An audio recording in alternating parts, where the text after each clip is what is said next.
पंजाब में जो election tribunals का मामला है वो आज सुप्रीम कोर्ट के सामने चला।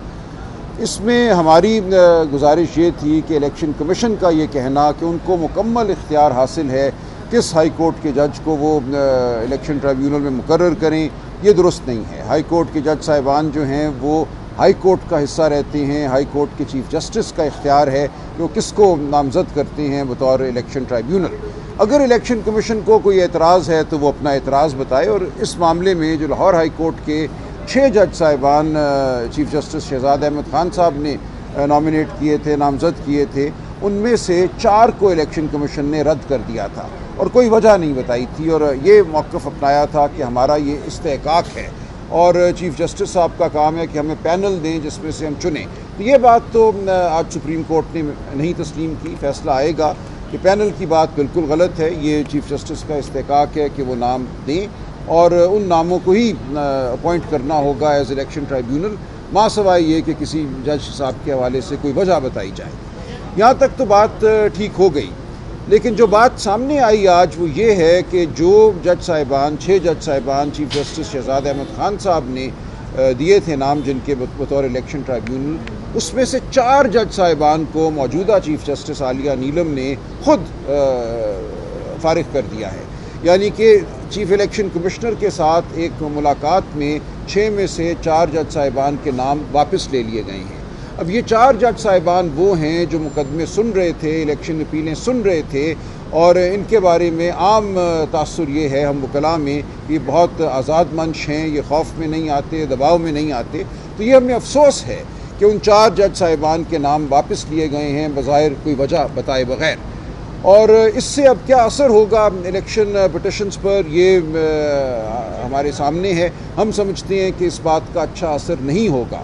उन 4 जज साहिबान को कायम रखना चाहिए था जिनके नाम चीफ जस्टिस शहजाद अहमद ख़ान साहब ने दिए। हमें अफसोस है कि 4 जजों के नाम वापस ले लिए गए। साथ ही इलेक्शन कमीशन ने आज ये कहा कि अब कानून में तरमीम हो गई है और हम आइंदा रिटायर्ड जज लगाएंगे इलेक्शन के मामलात सुनने के लिए। ये सरासर हमारी नज़र में बदनीयती पर मबनी है। ये कानून साजी जो है आइन से मुतसादिम है।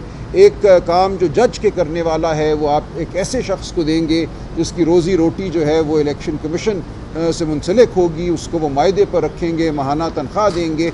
और हम ये समझते हैं कि रिटायर्ड जजों को इलेक्शन के मामलात देना इलेक्शन के मामलात को दफनाने के मुतरादिफ है। और पहले भी ऐसा ही होता रहा है कि असम्बली की मुद्दत ख़त्म हो जाती है और इलेक्शन की जो अपीलें हैं वो ख़त्म नहीं होती। तो यहाँ यही मंसूबा नज़र आ रहा है और इस मंसूबे के ख़िलाफ़ भी हम हाई कोर्ट जा चुके हैं। रिटायर्ड जजों की तैनाती के हवाले से भी पटिशनें दायर हैं, उनमें हम देखते हैं क्या फ़ैसला होगा और ये मामला वापस सुप्रीम कोर्ट में आता है तो क्या फ़ैसला होगा। तो इसलिए इस वक्त जो सूरत हाल है इलेक्शन मामलात के हवाले से, इलेक्शन ट्राइब्यूनल्स के हवाले से, ख़ास तौर से पंजाब में वो तसल्ली बख्श नहीं है। आज एक फ़ैसला तो आ गया लेकिन इस फ़ैसले का नतीजा जो है हमारे सामने आएगा और बिलखुसूस ये रिटायर्ड जज अगर कायम रहते हैं बतौर इलेक्शन ट्राइब्यूनल तो फिर मुझे कोई तवक्को नहीं है इंसाफ की।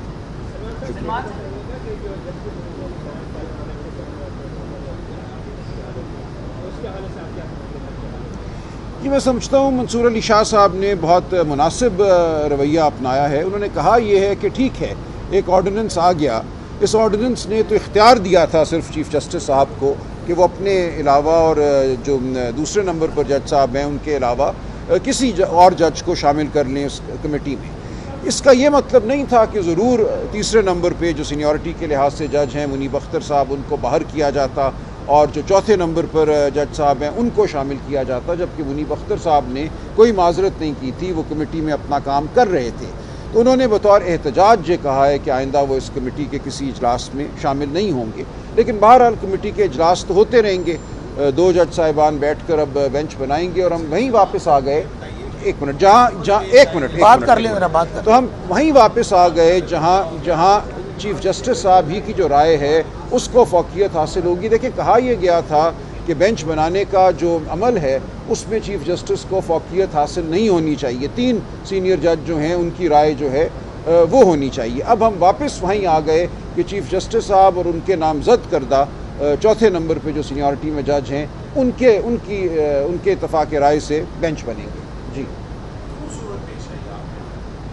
ضرورت اس لیے پیش آئی کہ اب پھر ہمارے سپریم کورٹ میں، اور یہ ماضی میں بھی ایک رہا ہے سانحہ، کہ ججوں کے گروپ بن جاتے ہیں، ہم خیال جج جو طاقت کے ساتھ چلنا چاہتے ہیں اور وہ جج جو طاقت کے خلاف مزاحمت کرنا چاہتے ہیں۔ تو ہم یہ دیکھ رہے ہیں کہ اس وقت بھی یہی صورتحال ہے، اور منیب اختر صاحب نے تواتر سے اعتراض کیا تھا۔ جو بینچ بنایا گیا ملٹری کورٹس میں اپیل سننے کے لیے 7 ممبر، وہاں بھی ان کا اعتراض سامنے آیا تھا۔ آج جو مقدمہ سنا گیا الیکشن ٹرائیبیونلز کے حوالے سے، اس بینچ کے حوالے سے بھی ان کا اعتراض سامنے آیا تھا۔ تو منیب اختر صاحب کا مسلسل یہ تقاضا تھا یا رائے تھی کہ ہمیں بینچ جو ہیں وہ ایسے نہیں بنانے چاہیے جن میں صرف وہی جج صاحبان ہوں جن کے بارے میں یہ تاثر ہے، یہ درست ہو یا نہ ہو، تاثر ہے کہ وہ حکومت کے حمایتی ہیں یا طاقتور طبقوں کے حمایتی ہیں۔ نہیں، دیکھیں قانون یہ تھا کہ جو بھی 3 سینئر موسٹ ہوں گے وہ 3 آ جائیں گے، اس میں کوئی آپ نے پک اینڈ چوز نہیں کرنا تھا۔ اب پک اینڈ چوز کی طاقت چیف جسٹس صاحب کو دے دی گئی ہے، وہ چاہیں تو 11ویں نمبر 17ویں نمبر سے بھی کسی کو اٹھا کر اس کمیٹی کا حصہ بنا سکتے ہیں، مکمل ثوابدید جو ہے ان کو دے دی گئی ہے۔ تو یہ جسٹس کا ابھی نہیں پتہ چل رہا کہ وہ آ رہے ہیں یا نہیں آ رہے، چیف جسٹس قاضی صاحب بھی گھر جا رہے ہیں کہ نہیں جا رہے۔ لیکن ظاہر ہے اس کا تعلق تو آئینی ترامیم سے ہے نا۔ اگر آئینی ترامیم جو یہ چاہتے ہیں، جو مسودے سامنے آئے ہیں، وہ ہو جاتی ہیں تو پھر تو چیف جسٹس سپریم کورٹ کا اختیار بہت ہی محدود ہو جائے گا۔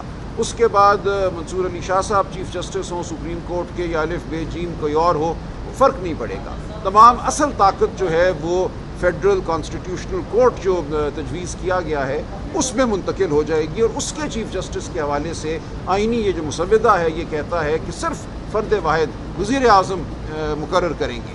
جو وزیر اعظم کا مشورہ ہوگا اس کے مطابق صدر مملکت جو ہیں اپوائنٹمنٹ کر دیں گے۔ YouTube پر گوگلی نیوز دیکھنے کے لیے youtube.com کی سرچ بار میں googly news T V type کریں۔ گوگلی نیوز کے پیج پر سرخ رنگ کے سبسکرپشن والے بٹن پر کلک کرنا